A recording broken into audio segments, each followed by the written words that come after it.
It's your boy John, the Liquidator, coming back with another video, man. So it looked like reports is starting to come out of Atlanta that Kevin Stefanski ain't too happy right now, bruh. Because we all know the Browns had one of the biggest success in the NFL draft, man. A lot of people feel like they got first-round talent in the second round.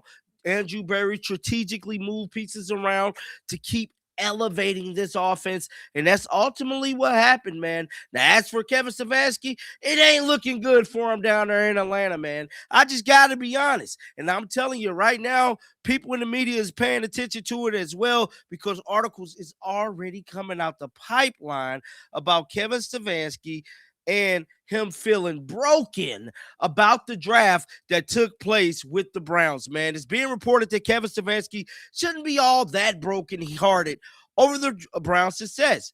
Now, Atlanta Falcon fans keeping tabs on Cleveland Browns, man, 2026 NFL draft class. In this NFL equivalent of stalking your ex's Instagram, they're looking out for Kevin Stefanski in order to ensure that their new coach is winning the breakup with his former team. Well, I'm here to tell you that is not the case for K-Fed, dog. He got smoked, torched in a draft, man. The Browns have looked at one of the biggest winners of the NFL draft this past weekend, and fans speculating that if they're better off without Stefanski. But the fact of the matter is, it's cold, hard the truth for the Cleveland Browns fans. It's not as flashy, but Kevin Stefanski, new team in the Falcons, fared just as well in the draft. I don't believe so. It's been reported that the Falcons draft was just as good, if not better, than the Browns. I don't see how that is the case, but it's been reported that, speaking of the Falcons, I don't think Kevin Stefanski is upset with what's being built, what Atlanta lacked in the draft capital. They made up for value in certain wide receivers, and to me, that's all they did was just got a couple wide receivers. What Andrew Berry did was keep the cycle going with rebuilding this team with young quality guys. People can say what they want. Andrew Berry got quality guys in this draft, and it was so good that Rich Eisen himself did a whole special today on the Browns draft, and that's what we finna talk about right now. Let's pull up this video. Let's give it a listen. The Bengals going ahead and using their 10th overall pick on, sexy Dexter Lawrence being drafted 10th overall. If I'm going to give the Rams credit for, hey, absolutely, everybody who thinks they blew it in the first round, they used the 29th overall pick on Trent McDuffie and signed him. And if Stafford comes out and has short fields due to, McDuffie, or is already up 7-0 because of McDuffie, then point to that and say, oh, the Rams didn't get him any help, huh? If I'm going to say that, then the Bengals getting Dexter Lawrence 10th overall, pretty darn good. I love the Ravens. They got 8 picks on day 3. We'll see what they'll make of that. I know they lost some significant players, but I loved the first-round choice. We didn't talk about it on Friday. I loved the first-round choice of Venga Ioane. And, they got 2 wide receivers, Jacoby Lane from USC and Elijah Surratt from Indiana, that should do some damage. But the Cleveland Browns, you got to give it up. The Cleveland Browns, you have to give it up. Again, what they did in this draft to go from 6 down to 9, and they still took the guy they would have taken at 6 in Spencer Fano. And then they cash in their first-round selection they got from Jacksonville for Casey Concepcion. And then the second round, they get Denzel Boston. They got 2 wide receivers who are terrific. And then they go and take Emmanuel McNeil-Warren in the second round with another second-round choice. And he was sitting on Daniel Jeremiah's best available draft board for about an hour. They snagged him at 58. He was up there at 15 on DJ's draft board.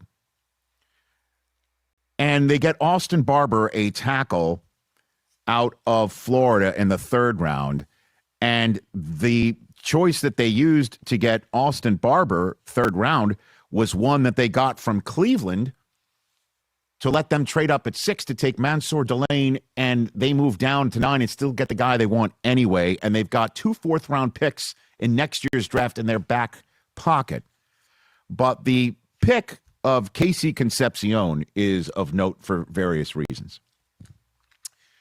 Not only is the kid really good, not only is he one to root for, but it closes the books on last year's trade with the Jaguars. And I love this sort of stuff because, again, with the Jets asking their fans to believe in yet another rebuild, you still have to turn those picks into humans. And last year, the Browns fans are like, what did you trade out of the second spot? You could have had Travis Hunter. Mm-hmm. And we'll see what Travis turns into now that he comes back from his knee injury. And the Jaguars, with some picks they got in last year's draft trade to move down from Cleveland to move up, Cleveland flipped Jacksonville some picks even in this trade. They did get what appears to be their new starting running back because Travis Etienne is now in New Orleans. Bashal Tutin, and the Jaguars have a safety out of it as well. But the Browns moved down to get Mason Graham and Quinshon Judkins and Dylan Sampson. 2 running backs that have created so much buzz and excellence in their rookie seasons. We didn't even in mock drafts put Jeremiah Love in Cleveland. And he wound up 3rd overall. And then they got a first-round pick in this year's draft and got Casey Concepcion. So they turned in the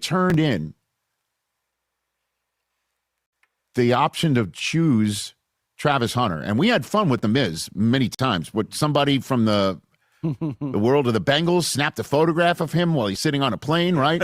Oh, yeah, last year. Where it's just like the look on his face of, oh, womp, the Browns could have had Travis Hunter. Yep. Oh, now they got a defensive tackle in Mason Graham. Oh, too bad, Miz. Well, look at that return. Look at that return. And then you look at what they did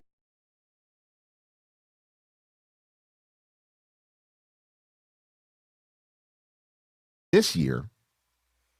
You got to give it up to Andrew Berry. I'm still going to always scratch my head over Dylan Gabriel and Shedeur Sanders.